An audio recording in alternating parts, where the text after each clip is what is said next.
À la nuit tombée depuis la Nationale 116, on ne voit qu'elle.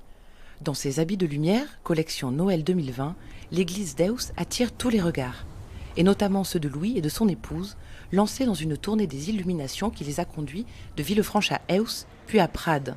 Pour ces experts, pas de doute. Le bleu apporte beaucoup plus de chaleur, de clarté, et tandis qu'avec la pierre ici, on voit moins de lumière, pour ainsi dire. Quoi qu'il en soit, ces pluies d'étoiles projetées sur les monuments d'Épéo attirent tous les regards. Je ne connaissais pas, jusqu'à présent c'était beaucoup plus classique. C'était joli aussi, mais beaucoup plus classique. Là c'est féerique. À la baguette de cette modernisation, l'entreprise catalane Kérosène. Ils n'en sont pas à leur coup d'essai puisque le spectacle son et lumière du clocher de Collioure ou des bâtiments d'Elne, c'était déjà eux. On n'est pas du tout sur de la vidéo, on est bel et bien sur de la lumière.